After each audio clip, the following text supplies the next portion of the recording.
Hello friends, इस video में बात करने वाले हैं एनसीईआरटी क्लास 6 का ये हिस्ट्री का चैप्टर नंबर 3 है। चैप्टर का नाम है आरंभिक नगर। आइए इसका जितना भी महत्वपूर्ण प्रश्न उत्तर है वह सब इस वीडियो के माध्यम से जानते हैं। ये महत्वपूर्ण नोट्स इस वीडियो के माध्यम से आपको बताने वाले हैं। हड़प्पा की कहानी क्या था लगभग 150 साल पहले जब पंजाब में पहली बार रेलवे लाइनें बिछाई जा रही थी तो इस काम में जुटे इंजीनियरों को अचानक हड़प्पा पुरा स्थल मिला जो आधुनिक पाकिस्तान में है। यह सभ्यता सिंधु घाटी के निकट विकसित हुई। यह सभ्यता 4700 साल पहले विकसित हुई है। ओके, हड़प्पा नगरों की विशेषता क्या थी, आइए इसे देख लेते हैं। इस नगरों को हम 2 या उससे ज़्यादा हिस्सों में बांट सकते हैं। पहला है नगर दुर्ज। यह पश्चिम भाग था और यह ऊंचाई पर बना था तथा अपेक्षाकृत छोटा था। दूसरा होता है निचला नगर। निचला नगर क्या था यह पूर्वी भाग था और यह निचले हिस्से पर बना था। यह बड़ा भाग था। दोनों हिस्से की 4 दीवारी पक्की ईंटों की बनाई गई थी। ओके, इसके बाद आता है मोहनजोदड़ो। मोहनजोदड़ो क्या था, आइए समझते हैं। इस नगर में विशाल स्नानागार मिला। यह स्नानागार ईंट व प्लास्टर से बनाया गया था। उसमें पानी का रिसाव रोकने के लिए प्लास्टर के ऊपर चाकोल की परत चढ़ाई गई थी।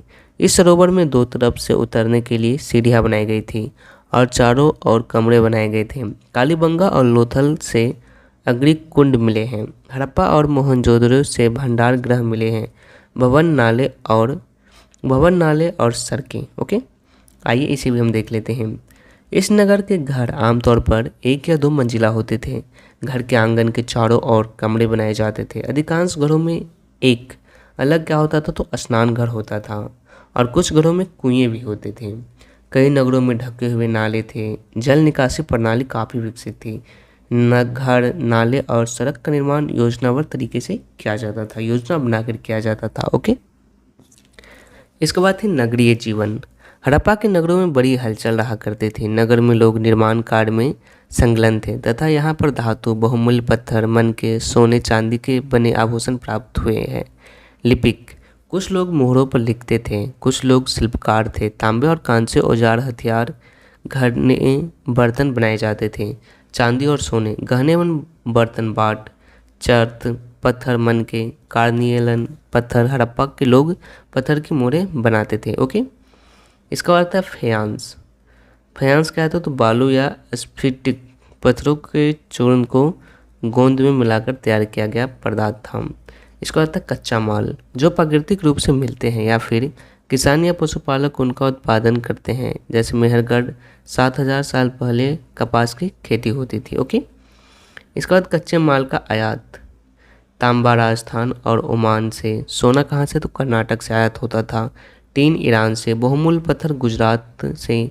ईरान, अफगानिस्तान बहुमूल्य पत्थर होता था निर्यात यहाँ से। ओके, इसके बाद था भोजन। हड़प्पाई लोग जानवर पालते थे और अनाज उगाते थे। यहाँ लोग गेहूँ, जौ, दाल, मटर, धान, तिल और सरसों उगाते थे। जुताई के लिए हल का प्रयोग होता था और सिंचाई के लिए जल संचय किया जाता होगा। ओके, हड़प्पा के लोग गाय, भैंस, बकरियाँ पालते थे तथा बेर को इकट्ठा करना, मछलियाँ पकड़ना तथा हिरन जैसे जानवरों का शिकार करते थे। कौन हड़प्पा के लोग। इसको कहते हैं धोलावीरा। धोलावीरा गुजरात खादिर बेट के किनारे बसा था। इस नगर को 3 भागों में बांटा गया था। हर हिस्से के चारों ओर पत्थर की ऊंची दीवारें बनाई गई थी।